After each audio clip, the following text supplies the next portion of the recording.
Hey, Charlotte Merritt. I wanted to share another story of mine. This one's a little bit longer, but I think it's a great story. So in 2013, I was brought on to help them sell virtual offices, full-time offices, meeting rooms, office suites in one of their newer locations. And it had been open for a while, hadn't quite met expectations. So I came in and I was like, this is fun. I can sell this. You're a great group of people. You have some obvious success. Let's do this. And I asked some pretty basic questions, like, what's the process? If I make a sale, then what? What's next? And where did you get your team? Where did you find them? How do you hire? And the answers I got were not what I would have wanted. So what I did was I went in and said, okay, trust me. And to their credit, they did. I said, trust me. We're going to put in some process. We're going to put in some procedures. The procedures are going to help us be a bit more efficient. We're going to be able to replicate this process. And we're going to look a little bit deeper at HR because for this particular business, the person up front at the front desk is the face for your company, also for all of our clients. And we want to make sure that that is an amazing first impression.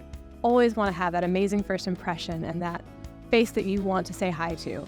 So we tweaked HR. I got to bring some great people in. I got to develop an onboarding process. Like, hey, where do you keep the onboarding forms? We should have a place. I got to implement a chat feature. There were multiple locations, but we were so siloed. If I had a question, I would call a different location. Well, shouldn't my team be able to do the same? So I kind of made that a bit easier for everyone to chat. So now we have process about where are things in the center? Where are people supposed to be and when are they supposed to be there? How are they recording things? How am I getting reported to? What do I need from my team? So we put all of this into a manual, into procedures. It was a drive, not a physical manual, but all online, which makes my life easier. And I started to really sell things. And then I'm like, let's work on your website. I am in no way qualified to tell you how to use your website, but I've got Google. Let's figure it out. And so I started writing different content for them. And I started doing the very smallest bit of back-end coding. And I was like, I think you guys should hire a professional. I am not. But look at what my little efforts did. Look at what my content can do to tell your story. Because my job is always to tell someone's story and to grow their company. Mostly on the back end, really trying to develop it. So they did, and it became amazing. So I got to use my skills with this company, the part of my brain that says, I like order, I like process, I like procedure, and I got to implement that in my location. I got to use a part of me that is really just a puppy and says, I want good people and I want to talk to good people. And so I had an amazing team and amazing clients of just phenomenal people around me, which always makes me excited to wake up and come in every day. I got to watch the sales grow. I got to watch the company grow. And that felt amazing. And one of the next challenge, because I always want the next challenge. Okay, this is done. This is in a good place. This is going to continue to be good without my direct supervision. What's next? And they gave me another trouble center.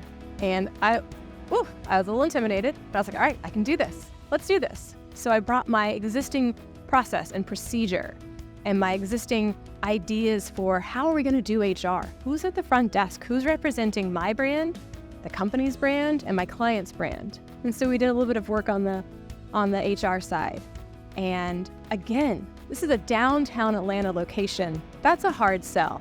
We grew that company. We had more clients in. Our clients were more engaged with each other.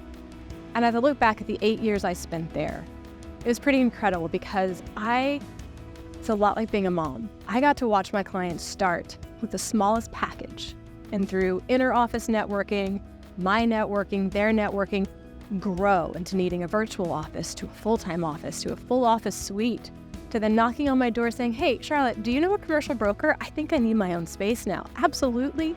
There's nothing that feels better than watching your clients grow and succeed. Watching the companies that I worked for grow and succeed. I got to spend 8 years watching this incredible company when I started meet their potential, grow, scale, and replicate the process over and over again because process needs to be repeatable.